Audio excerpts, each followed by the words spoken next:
नमस्कार दोस्तों, मैं अभिषेक शर्मा और मैं आज आप लोगों के सामने पार्थेनियम ग्रास के बारे में बताने वाला हूं दोस्तों।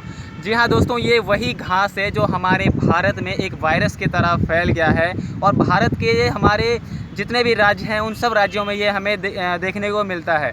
और दोस्तों मैं आपको बता दूं, जब हम पार्थेनियम ग्रास की बात करते हैं, पार्थेनियम घास की बात करते हैं, तो इसे हिंदी में या हमारी भारतीय भाषा में गाजर घास के नाम से जाना जाता है। जैसा कि दोस्तों मैं जब इसे आप देख सकते हो, यहाँ पर ये जो घास है आप इसे देख सकते हो, तो इसी घास को गाजर घास या पार्थेनियम ग्रास कहा जाता है। और दोस्तों आप लोग देखना, आप ना भारत के जितने भी राज्य हैं आप वहाँ पर देख सकते हो, ये आपको हर राज्य में हर खेतों में आपको एक मतलब कि बेकार प्लांट या बेकार पौधे की तरह आपको दिख जाता है। और दोस्तों जब मैं आपको बताऊं कि ये पौधा आया कहाँ से है, आपको बताऊं इसके पीछे भी एक बहुत ही रोचक कहानी है। और मतलब कि ऐसा माना जाता है, ये आपको बता दूं कि 1960 के दशक में भारत में एक बहुत बड़ा अकाल मतलब पड़ा था। तो क्या हुआ कि हाँ, भारत सरकार ने जो कहते हैं ना मतलब कि मैक्सिको से, मतलब कि ये भारत सरकार ने मैक्सिको से गेहूँ मंगवाया था। और यहाँ तक कि क्या हुआ कि जब हमने गेहूँ मंगवाया था, वो लाल गेहूँ, तो उस लाल गेहूँ में ये जो पार्थेनियम ग्रास देख रहे हो आप, तो इसकी जो बीज है, मतलब कि ये जो आप देख सकते हो पार्थेनियम ग्रास, तो इसकी जो बीज है वो बहुत ही छोटा था। तो क्या है, वो घास में आ गया, मतलब कि वो गेहूँ में जो मतलब लाल गेहूँ में मिल के आ गया था। और यही क्या हुआ कि भारत में मतलब कि इसने मतलब कि भारत में इतनी बुरी तरह से फैला कि इसने हर जगह हर राज्य को अपनी चपेट में ले लिया। और दोस्तों आप लोग कहोगे कि ये जो घास है ये आया तो ठीक है, चलो ठीक है, भारत में आ गया है, फैल गया है, लेकिन इससे हमें प्रॉब्लम क्या है।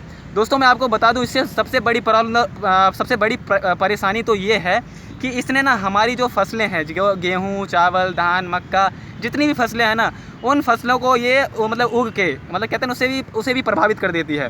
कैसे प्रभावित करती है, तो आप देखोगे कि आपके खेतों में ना ये जो खरपतवार है ये बहुत मात्रा में फल फूल जाती है। और इसको ना मतलब ये सोचो, ये एक ऐसा है कि ये आप देख सकते हैं यहाँ कितने झुंडों में मतलब कि दिख रहा है आपको। और इसको उगाने के लिए किसी प्रकार की खाद या उर्वरक की ज़रूरत नहीं पड़ती है, बल्कि इसने भारत के मृदा में ऐसी मतलब कि फैल गई है कि इसे बिना किसी चीज़ के भी, मतलब बिना पानी के, बिना किसी खाद के भी ये हर जगह फैल जाती है।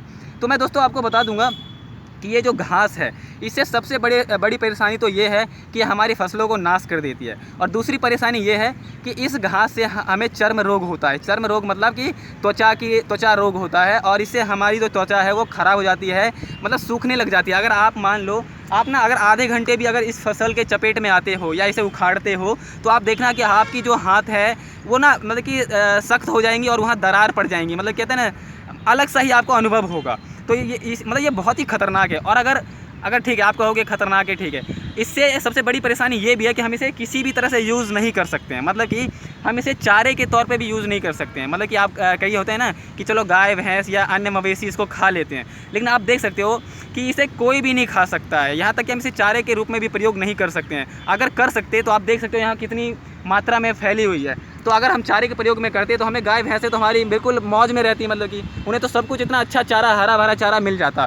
पर ऐसा नहीं है दोस्तों, ये जहरीला है। और हमारे जो गाय भैंसें या अन्य मवेशी हैं उन्हें भी पता चल गया कि ये जहरीला घास है, इसलिए वो इसे छूते तक नहीं हैं। तो मैं दोस्तों आपको यही बताऊँगा कि जो ये पार्थेनियम ग्रास है ये बहुत ही बड़ी परेशानी है भारत में। और इसके पीछे सोच लो आप ज़रा, कितनी रोचक तथ्य है कि ये भारत का ही पौधा नहीं है, बल्कि ये जो गाजर घास है ये रूस से, मतलब कि मैक्सिको से आया है। और एक और मत है कि रूस से भी आया है ये, मतलब इसके पीछे दो मत है कि मैक्सिको से और रूस से। तो 1960 के दशक में ही ये दोनों जगह से हमारे जो गेहूँ के अनाज है मतलब कि जो गेहूँ जो हमने मंगवाया था, तो उसी में इसका जो बीज है वो मिल के आ गया था और इसने पूरे भारत पे अपना कब्जा कर लिया है। तो दोस्तों मतलब कि आपको पता चल गया होगा कि मैंने बता दिया है कि ये जो घास है ये बहुत ही बेकार घास है और जहरीला है।